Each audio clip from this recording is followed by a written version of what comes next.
We have this opportunity that we wouldn't have had years ago to ship a game and then really collaborate with people outside the studio to figure out, like, what is the best version of that? Honestly, yeah, like we're building something the community has been asking for, and it's accumulation of everything that we believe the game needs to be. The upside to that is we're not holding anything back. All the feedback we've heard for the last year is, this is it, it's in Forsaken.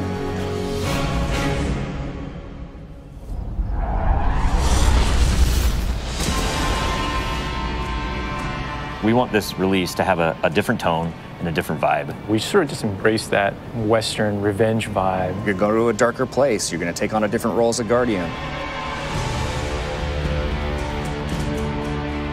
A barren landscape with like the asteroid vibe with like tumbleweeds. And I mean, that just sounded cool. Grit, man. I want to bring the dirt back. And what better way to start a story than to start it with a prison break? Right. Cade's been filling this prison with bad guys that are really bad. And so when it breaks, things can happen to all the worlds. First place you're going to go to is the Tangled Shore, which is a new part of the reef that you've never seen before. That's right, my friend. It's a collection of lashed together asteroids and rocks out in the asteroid belt. It's very otherworldly, and it's full of pirates and assassins and bad guys. It's become a lawless place. It truly is a frontier. It's completely taken over. The most malevolent force there is the Scorn. They're very aggressive. They're always going to charge and push you. The Barons are the top dogs in the Scorn, and each one has gone back and like committed nefarious crimes. I think of it as the reverse Magnificent Seven, like the worst of the worst criminals. You are hunting down these different Barons. In fact, they're called Baron hunts. So one Baron is a sniper, and you have a sniper versus sniper battle with him. Another Baron is this big, giant, hulking melee character.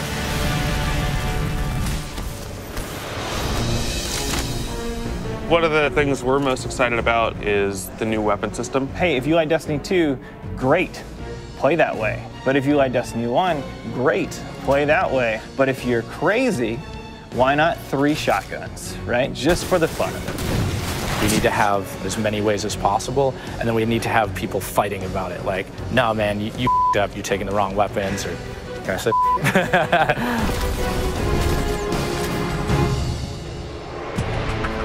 So randomables are coming back. Every single weapon is going to feel different when it drops.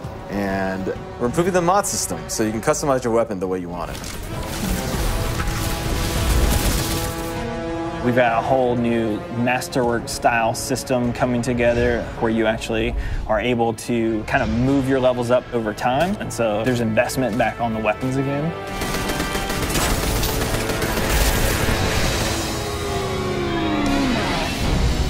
New supers, yeah, crazy new supers. What's your favorite? Fire knives are awesome, which is a different take on Golden Gun. We took a lot of inspiration from Rise of Iron, cast that thing. You got a huge hammer now, and you slam that thing down, and it sends out this fire in front of you that then creates a fire tornado. We gotta take it to the next level, you know? The idea that anyone who plays, however they play, they're gonna have some new way to engage. Yeah. I'm in love with the new Void Warlock. Teleportation, that's like super anime, just like We've been having great games with the Arc Warlock. Basically cast this thing, he pulls back. Yeah, and it's gonna break the game, and I think that's amazing, yeah. You know?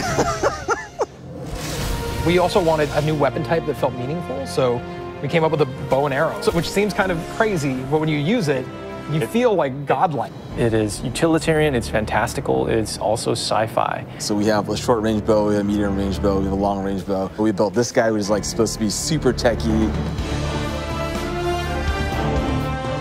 You're like, why would you ever choose a bow in a game that has an automatic, machine gun? But boy, it's deadly. I mean, that's a nice machine gun you got there, buddy, but right, and then it's done. The biggest thing for me going into production on this game was like a new way to play, a new thing to do that like is new to Destiny. Let's see what we've got. We want to be able to give players what they want, but also surprise them. Gambit is a brand new mode. Destiny begs to marry PvE and PvP together. It's like adding bacon to peanut butter and jelly. You start off being able to see the other team that you're going to compete against, so you can taunt each other, you can emote. Each team is in their own separate arena, and they're being assaulted by combatants. They're dropping motes for you to collect, you bank them. When you put them in your bank, you're going to send a blocker over to the other side. That locks their bank down. They can't put motes into it until they take out that blocker. Filling up your bank with the motes is how you summon your primeval. You burn it down, that's it, round's over. The interesting part is that we allow one person from your team to go over to the other side and physically invade. I mean, I've seen people that just hate PvP. Like, the first time they invade and they get multiple kills, they'll come back and they'll be like, suck it! It's awesome. We leave the raid team alone. I mean, if you can't tell, like, we just kind of let them do their own thing. But we have Joe over there. For this next raid, we wanted to get back to the epic adventure where you're going out to slay a big monster again. This raid has more bosses than any raid we've ever had before, and we're really excited to get players in there. The raid is actually about more than just the raid. It's about the dreaming city, the place that the raid exists. And it's an in-game destination that we've never done before. It's the awoken homeland. I could talk about the dreaming city for hours. It's like if the Vault of Glass and Dreadnought had a baby. If they were like twins. Or yeah, that's actually more accurate. Yeah, they're like twins. Yeah, you had twins, and then you took those twins and you put them on the doorstep of Peter Jackson, raised them as his own, and then that's the dreaming city. It is magical and weird and mysterious. It's designed to be a destination that has puzzles that you need to solve. A lot of hidden corners, lots of passageways that might not seem to exist the first time. And the raiders, they affect this destination. They change it for everyone. It's like this cyclical endgame place where there's just secrets and different activities that unveil over time. So the dreaming city that you see at launch is not going to be the same dreaming city 2-3 weeks later.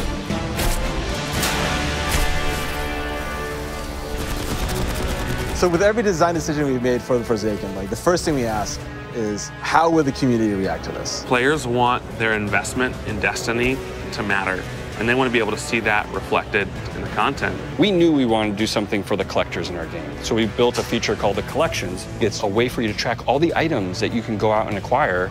There's so much gear in our game. There are 2,000 items you can get. Go get them. You can look at sets and you can say, I haven't filled out this set. What do I have to do to go get it? If I want to find like how many guns in the world, I can actually go look now. We also had a triumphs thing, which is just acknowledging your achievement. It like ties into records, it ties into lore. It's a thing that can help you drive like, hey, I want to do that. And if I do those things, I can get a title. Like I can have a title floating over my name that says that I'm a god or whatever. Not me, but like you. We want Forsaken to feel like a game that never ends. So we're going to reinforce the hobby and make the experience something that can be played night over night. We're changing the weapon slots. We're changing how the pursuits work. We're adding new features like the collections and the triumphs. We built Gambit. We've got a whole bunch of new weapons to chase, exotics that are really powerful. We have Lisa focusing on some sweet new exotic armor. Maybe we gone overboard, like dialed it too high. Ore to go out there and collect in the world, exotic armor pieces to go out there and hunt. We're working on armor perks, random rolls, new mod system, new subclass paths. We're making Forsaken for people who love Destiny. Making a game that we can all love, that is the goal. That's what we're gonna constantly be pushing towards, always. Everything we're building is through that lens.